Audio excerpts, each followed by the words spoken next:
कृष्ण। अश्विन मास के कृष्ण पक्ष की एकादशी को इंदिरा एकादशी कहा जाता है। इस शुभ दिन भगवान श्री विष्णु की पूजा की जाती है और इस व्रत को करने से कई प्रकार के कष्ट दूर हो जाते हैं। ये क्यों खास है ये एकादशी व्रत? पितृ पक्ष की एकादशी होने के कारण यह एकादशी पितरों की मुक्ति के लिए उत्तम मानी जाती है। पितृ पक्ष में मनाए जाने वाली इस एकादशी से पितरों को मुक्ति मिल जाती है और दूसरे लोक में उनकी आत्मा को शांति मिलती है। इस व्रत का महत्व क्या है? पुराणों के अनुसार इंदिरा एकादशी व्रत साधक की मृत्यु के बाद भी प्रभावित करता है। इसके प्रभाव से व्यक्ति के सभी पापों का नाश हो जाता है और इस व्रत से उसे स्वर्ग लोक की प्राप्ति हो जाती है तथा जातक के पितरों का दोष भी समाप्त हो जाता है। ब्रह्म वैवर्त पुराण में भगवान श्री कृष्ण और युधिष्ठिर महाराज के संवादों में इंदिरा एकादशी के महत्व का वर्णन हमें प्राप्त होता है। धर्मराज युधिष्ठिर एक बार भगवान श्री कृष्ण से कहने लगे कि हे भगवान, अश्विन कृष्ण पक्ष की एकादशी का क्या नाम है, इसकी विधि तथा फल क्या है, सो कृपा करके बताएं। भगवान श्री कृष्ण कहने लगे कि इस एकादशी का नाम इंदिरा एकादशी है। यह एकादशी पापों को नष्ट करने वाली तथा पितरों को अधोगति से मुक्ति देने वाली है। हे राजन, ध्यान पूर्वक इसकी कथा को तुम सुनो। इसके सुनने मात्र से ही वाजपेयी यज्ञ का फल मिलता है। प्राचीन काल में सतयुग के समय महिष्मति नामक एक नगरी में इंद्रसेन नामक एक प्रतापी राजा धर्म पूर्वक अपनी प्रजा का पालन करते हुए शासन करता था।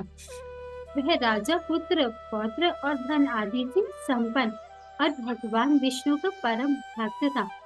एक दिन जब राजा सुखपूर्वक अपनी सभा में बैठे थे, आकाश मार्ग से महर्षि नारद उतरकर उनकी सभा में आए।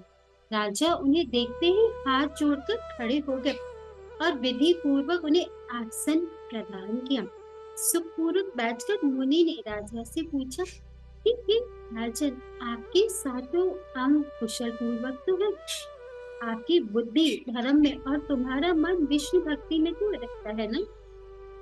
नारद मुनि की ऐसी बातें सुनकर राजा बोले, हे महर्षि, आपकी कृपा से मेरे राज्य में सब कुछ कुशल से है तथा मेरे यहाँ यज्ञ कर्म आदि सब अच्छे से हो रहे हैं।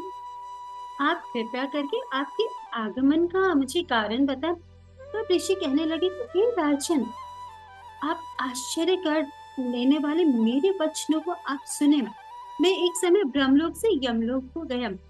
वहां श्रद्धा पूर्वक यमराज से पूजित होकर मैंने धर्मशील और सत्यवान यमराज की प्रशंसा की। उसी यमराज की सभा में महान ज्ञानी और धर्मात्मा आपके पिता को एकादशी का व्रत भंग होने के कारण मैंने देखा। उन्होंने संदेशा दिया, सो मैं तुम्हें कहता हूँ, उसे ध्यान पूर्वक सुनो। उन्होंने कहा कि पूर्व जन्म में अनजाने में किए गए पाप कर्मों के कारण मैं यमलोक में हूँ। सो हे पुत्र, यदि तुम अश्विन कृष्ण पक्ष की इंदिरा एकादशी का व्रत मेरे निमित्त करो तो मुझे स्वर्ग की प्राप्ति हो सकती है। इतना सुनकर राजा कहने लगे कि हे महर्षि, आप इस व्रत की विधि मुझसे कहें।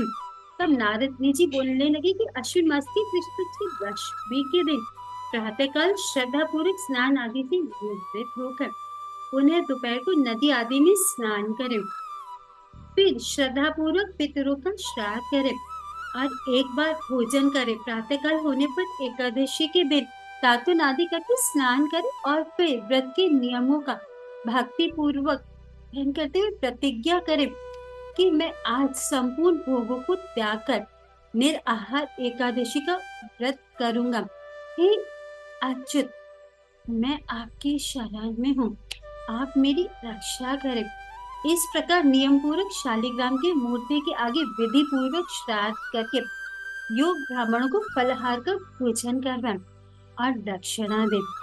पितरों के श्राद्ध से जो बच जाए उसे सूंघ कर गौ को आप दें। धूप दीप गंध नैवेद्य आदि सब सामग्री से ऋषिकेश भगवान का पूजन करें। रात में भगवान के निकट जागरण करें। फिर द्वादशी के दिन प्रातःकाल होने पर भगवान का पूजन कर ब्राह्मणों को भोजन करवाएं। भाई बंधु स्त्री और पुत्रों सहित अपने आप भी मौन होकर शांति पूर्वक भोजन करें। नारद जी कहने लगे कि हे राजन, इस विधि से यदि आप आलसी रहित होकर इस एकादशी का व्रत रखोगे तो तुम्हारे पिता अवश्य ही स्वर्ग लोक को जाएंगे। इतना कहकर नारद जी अंतर ध्यान हो गए। नारद जी के कथन अनुसार राजा द्वारा अपने बंधु तथा सुसैद व्रत करने से आकाश से पुष्प वर्षा हुई और उस राजा के पिता गरुड़ पर चढ़कर विष्णु लोक हो गए। राजा इंद्रसेन भी एकादशी के व्रत से राज्य करने के बाद अंत में अपने पुत्र के सिंहासन पर बिठाकर स्वर्ग हो गए। हे युधिष्ठिर, ये इंद्र एकादशी के व्रत का महत्व मैंने तुमसे कहा। इसके पढ़ने और सुनने से मनुष्य सब पापों से छूट जाते हैं और सब प्रकार के भोगों को भोग कर वैकुंठ को प्राप्त होते हैं। तो आइए इस अति पावन इंदिरा एकादशी के व्रत का हम भी पालन करें, जिससे न केवल हमारे स्वयं के अपितु हमारे पितरों के भी समस्त दोष और पापों का नाश हो जाता है। और इस दिन अधिक से अधिक भगवान की लीलाओं का श्रवण, उनके पवित्र नामों का जप, अवह कीर्तन करने से हम भगवान के अत्यंत दुर्लभ और माधुर प्रेमा भक्ति को प्राप्त कर सकते हैं। तो भगवान के देखिए अपने पितरों के निमित्त इंदिरा एकादशी का पालन करें, अधिक जप करें, अधिक कीर्तन करें, अधिक से अधिक दान दें अपने पितरों का सिमरन करते हुए। ये हमारे पास एक अवसर है कि हम अपने पितरों के निमित्त कुछ कर सके। लेकिन कई लोग ये प्रश्न करते हैं कि हम जो यहाँ अपने पितरों का श्राद्ध करते हैं तो क्या अभी हमारे पितरों तक पहुंचता है? ऐसा तो हो ही नहीं सकता। कई लोग इतने मॉड हो गए हैं कि वे सोचते हैं कि आप लोग क्या कहते हैं कि हम पितरों का श्राद्ध यहाँ करें और हम जो कर रहे हैं वह वहाँ हमारे पितरों तक पहुंचेगा। तो आप सबके प्रश्नों के उत्तर में हम यहाँ ये बताना चाहेंगे कि बिल्कुल आप यहाँ जो श्रद्धा पूर्वक अपने पितरों के निमित्त करेंगे, जो भी भोजन वस्त्र आदि दान देंगे, वह आपके पितरों तक बिल्कुल अवश्य। लेकिन सबसे महत्वपूर्ण चीज है श्रद्धा के साथ हमें वह सब श्राद्ध करना है। श्राद्ध वही है जो श्रद्धा से अपने पितरों के निमित्त किया जाए।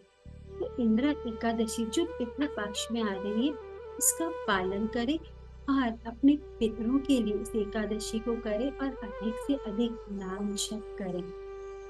हरे कृष्णा। और हम जो इस एकादशी पर अपना लाइव चैंटिंग करेंगे उसे सब जरूर ज्वाइन करें, जिसका नोटिफिकेशन आपको हमारे YouTube चैनल पे, इंस्टाग्राम पे, हर जगह हमारी टीम भेज देती है और समय आपको जल्दी ही बता दिया जाएगा। हरे कृष्णा, हरे हरे बोल। आप सभी को इंदिरा एकादशी की हार्दिक शुभकामनाएं। हरे कृष्ण कृष्ण कृष्ण हरे हरे, हरे राम राम राम हरे हरे। हरे कृष्ण।